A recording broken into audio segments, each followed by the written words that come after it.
Congresswoman Skolton, thank you for your warm welcome to your district. Leader Brinks, Joe and I, that's the president,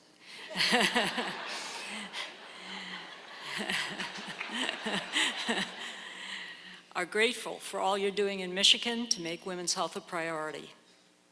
Executive Director Whitney and the foundation staff, thank you for making this beautiful luncheon possible. Good afternoon.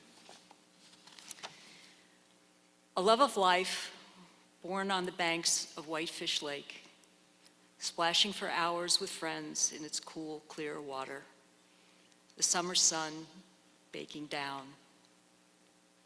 A heart shared at Mary Free Bed, organizing dance parties for children in wheelchairs and leg braces. Grit formed on Sunday shifts at Hulpersheimer's during the Great Depression, helping her family pay the bills, the same grit and grace that helped her twirl across the stage at Carnegie Hall. Mrs. Ford was extraordinary, and at her core, she was always Betty Bloomer from Grand Rapids, Michigan. Even as she soared to great heights, she was also grounded. Every woman could see a part of herself in Betty. And in her resilience and triumph, we found our own strength. If Betty can do it, I can do it, as you heard this morning. How many women and men owe their lives to following her example? From breast cancer to addiction, Betty's mark is lasting. What footprint do you want to leave on the White House? It's a question Betty grappled with, and I think each First Lady has in her time. We are only given a moment, as Susan said, a flash on the pages of history. There's no roadmap for how to write your chapter, no course you can take or book you can buy. There are only the legacies of the incredible women who came before you. And all you can do is try to meet your moment in your way with grace. Mrs. Ford did not waste a minute of her moment. The historian Richard Norton Smith once said, "Where women's health issues are concerned, American history is divided into two unequal periods, before Betty and after Betty." Today, I'm adding another chapter to the story of women's health after Betty. Even though we are half the population, women's health is understudied and research is underfunded. Too many studies have left women out, and too many of the medications, treatments, and medical textbooks are based on men and their bodies, and that information does not always apply to women. This has created gaps in our understanding of conditions that mostly affect women, only affect women, or affect women and men differently, leaving women seeking health care in a medical world largely designed for men. When you think about it, the problem becomes obvious. We all know it. We've all experienced it in one way or another. We've even become used to it.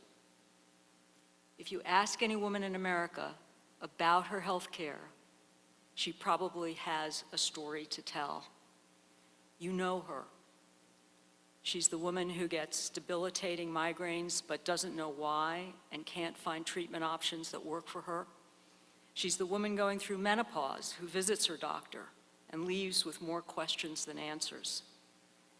Even though half the country will go through menopause at some point in their lives, she's the woman whose heart attack isn't recognized because her symptoms don't look like a man's, even as heart disease is the leading cause of death among women.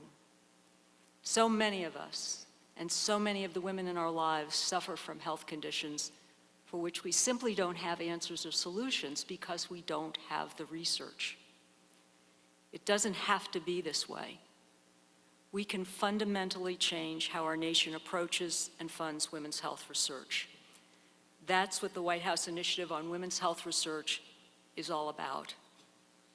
We launched the initiative in November, and since then we've made remarkable progress.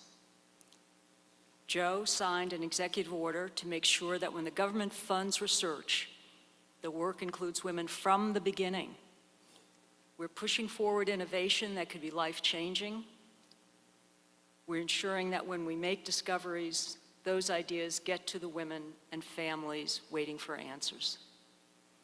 And Joe is pushing Congress to make the biggest and boldest investment ever made in women's health. $12 billion so that women can finally get the answers we deserve. This is a big problem with deep roots, and we're not going to fix it overnight. But Betty has taught us lasting change isn't quick or easy. It's a daily practice requiring constant tending and sustained vigilance. Small steps each day that build a brighter tomorrow, where women leave doctors' offices with more answers than questions, where no woman ever has to say or hear again, "It's all in your head," or "It's just stress," where women don't just survive, they lead long, healthy, and happy lives. Together, with Betty's fortitude and hope, we can make that tomorrow possible. Thank you.